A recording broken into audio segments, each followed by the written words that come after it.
What's up guys, so in the last video we talked about Naughty being LFT, but recently on the stream Max said he is also not playing with Naughty and Shooby, and we don't know what is going on behind the scene, but Mac got signed and on Wednesday we will find out which team he has joined. I'm guessing it could be Zach with some thought. Let me know what you think about this, and now let's start the video with Mac. I'm gonna give you all the basic rundown. Joining the roster, obviously acknowledged the risk of not making champs. I was like, all right, I'm down. Like, I'm down to take this risk. They're both my like really good friends. Like, I wanted that story of like making LAN with them because I fuck with both of them really heavy.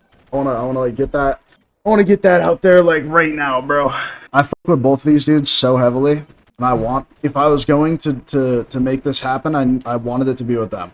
The day after roster lock, I received an offer that I will not name until it is anything announced. I received an offer for a champs team that is guaranteed. And within 1 hour of getting that offer, I got both the guys into a call. I said, this is the situation. I've been given a champ offer. However, I'm extremely undecided and I still want to do this with you guys. I let them know within an hour of this offer coming through so that they could, if needed, have a player right away, immediately before roster lock. That basically evolved to some other shit. After the last match day, Shooby didn't want to play with Naughty anymore, not to follow me. Apparently that was just like a thing before.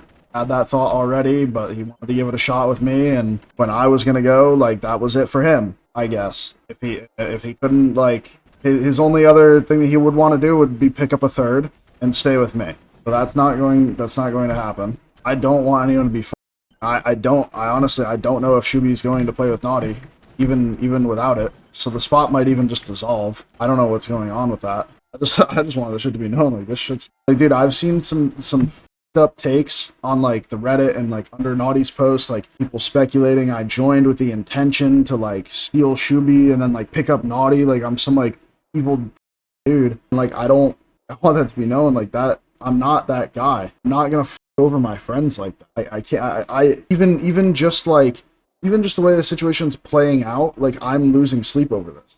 Like I can't. I didn't want this shit.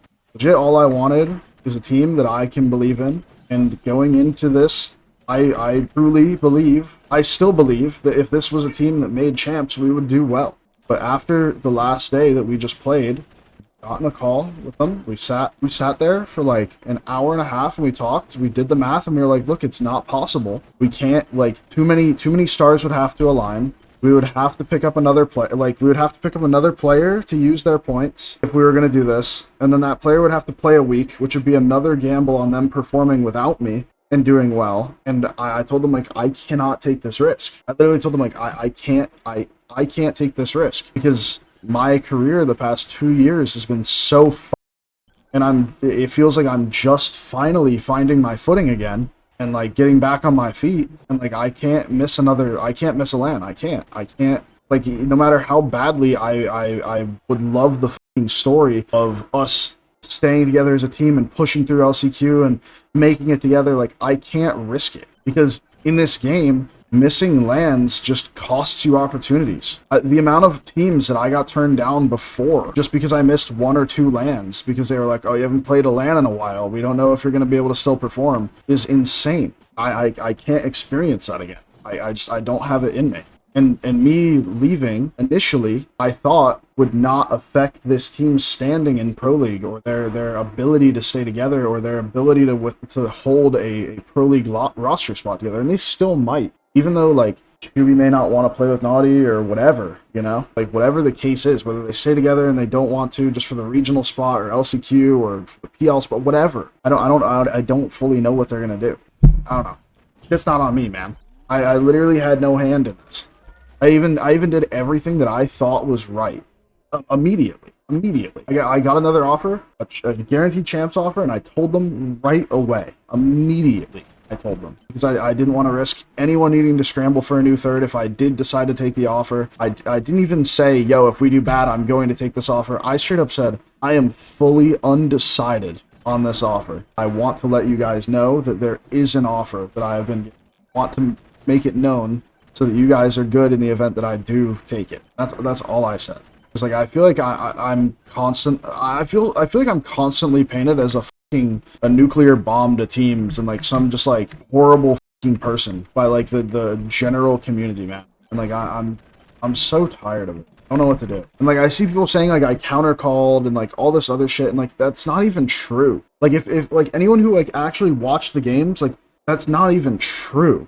Like people talk about the portal play, but like that's not even what a countercall is. Like that wasn't a countercall. It was a play that we set up 5 minutes in advance and the execution of. And I don't know, man. At the end of the day, man, Naughty is one of my best friends in the scene, and I want this shit to be known that I would never do anything that I would never go into anything with the intention of fucking him over. That is literally one of my closest friends in the scene, and I'm 100% certain that he will back me up on this, that I have been in his corner every fucking step of the way. Whenever he's doubted himself, or whenever, I'm always there. Like I'm not looking for pity. I just don't want to be made out to be something that I'm not. When I was told that like this shit is gonna happen, like I knew this was going to like it was going to look bad no matter what. Like I knew that like whatever route this took, it's going to like it's gonna just look like shit for me. And it's like of course that's my luck, man. Playing a Shoob? No. Fully joining a different roster. I've made that decision. I'm fully playing with a different roster to just completely try to avoid anybody getting fucked. They want to stay together and they want to go for LCQ, or they want to go for, you know, good regionals, they want to go for whatever, they can do that. If they want to dissolve, they can do that. They text you so late, the other team. They texted me the day after roster lock. I don't know. It doesn't. It's probably because I didn't actually publicize that I was going to LFT. Because I didn't want anything like, I hate LFTing. I hate making anything public that I'm LFTing. I hate doing that shit because it always just like gets fucking clowned, and it's like I don't know what to do about that. Like, used to always be like, oh, you've been on a million teams, and now it's like there's like 15 other pros who've been on more than me at this point, and like, but somehow I'm always the team hopper guy. Like, what the fuck, man? When you know your new team, we will know it by October 1st, and who knows? The new team could even fall through, and if the new team falls through, then I'm just done. If it falls through, I'm done. Gonna do the content that I've talked about wanting to do, because I'll just take the hint that I just don't have good luck. And I'll take the hint. As far as I know, at least as of yesterday, it should be fine. During Split 1, not that many rosters changed. They changed during the off season between Split 1 and 2 during like after playoffs, but that's normal roster mania time. But Split 2, because of how poorly the format is made by EA, it's a joke. Because everyone's just trying to like juggle champs points between players, like pulling people this way, trying to like min-max their points so they can get high seeding at champs, or like fucking even just qual for champs off of people's points. And it sucks, dude. It sucks. But like, what are players supposed to do when it's our careers and we don't know? No one knows how many years this shit has left. Of course, everyone's gonna try and do what's best for them. Who knows if we have 1 year, 2 years, 3 years, maybe even less to like fucking continue chasing what we want to achieve. Easy? No, Zero hates my fucking guts, as far as I know. Granted, like, I don't know if Zero's just like that, or if he actually hates me, but I think he just fucking hates me. I've literally never spoken to him. I, like, bantered when they first came to NA, and I think he, like, held that as, like, some actual personal shit or something. When they first came to NA, I joked around about, like, APAC South, I think. I like, made a joke about, like, NA being way harder than APAC or something, because they were struggling at the beginning. If I had to guess, he probably hates me because of that or some shit. But no, it is not easy. You'll see who it is in like 3 days. Roster lock is the first. Any reason switching is because of the champ spot? I mean, yes and no. Or well, yeah, I guess at this point, kind of yes. Like, because I stay with Shooby and Naughty right after the performance that we had on Saturday, right? We would have to pick up, I'll just say it. We would have to pick up Hambino. And then Hambino would have to play a day. And then Naughty and Shooby would have to perform with Hambino at least a top 10 or top 8. I'm not saying they can't do it, but it's just like a risk out of my control that like makes me uncomfortable.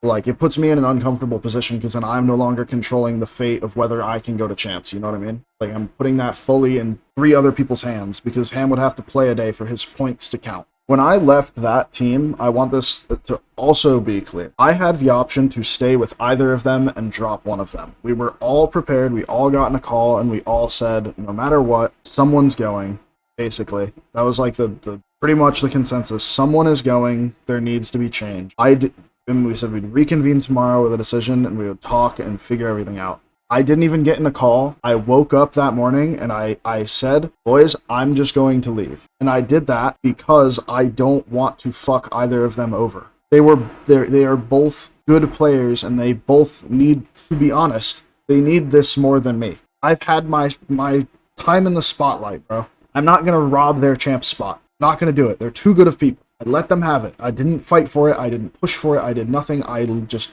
left. I let them have it. I took a gamble on a team that I still, if we could make champs, believe would perform at champs given the time to grow as a team. And we don't have that time. In my opinion, don't have that chance to make it either. And no matter what, with this roster move I'm making, because it's a team that's qualified for champs, someone's going to get fucked over, man. And I feel bad about that. I'm so serious when I say this. I think playing with your friends is not like playing with your friends is a bad thing, but playing with people that you are too comfortable with is a bad thing. Because it's very, at least for some people can flip the switch and they're fine. Like, personally, I can flip the switch. But for some people, it's very hard to switch out of, like, chill, ranked, vibey, like, fun mode with your boys when you're going into a match day. Some people keep that. And I believe that was part of the problem with me, Crook, and Enemy. Because none of us, like, we don't have any personal beef or any problems. Like, we're all friends. Just some dudes who like the game. We fuck around, we shoot the shit, we banter, and we just fucking chill, man. Sometimes that shit would seep into game day. If you're a team that's trying to contend for championships and win trophies and succeed, that can't always happen. It can happen sometimes. Like, some teams have been successful at that. Like old 100 Thieves back in the day, or Kungarna, whatever you want to remember them by. But like, some teams that can literally be their downfall, because people just aren't as locked in. They need to be. I don't know if me and Zach will team again, to be honest with you. Only team up you might see out of us is us coming together to get him a full head of hair. If he needs a hair transplant, I might be his guy. Zach's one of the, like, Zach's a good ass dude. He's just one of those players that, like, or one of the IGLs that just, like, I kind of think just leans more towards roller players in general. But he's also just, like, super into, like, the controller friend group, so I mean, like, it makes sense. Like, the types of players that he, like, picks and, like, you know, why he plays with who he plays with. He's good friends with them. I don't know. I don't really, like, fully know, like, all the shit that goes on behind the scenes, bro. There's so many just, like, I'm not gonna lie, like, the Apex shit is, like, behind the scenes, like, of the comp scene has, like, actually fucking turned into, like, high school, bro. I'm not gonna lie. It's actually, like, the exact same situation, like, the exact same kind of vibe that I had when I was in high school. Like, I just kind of, like, bounce around between group and group, and, like, I don't, like, stay with any. Let me know your thoughts on this video in the comment section, and if you are new here, make sure to leave a like and subscribe to my channel for more interesting video. Hasta la vista, baby.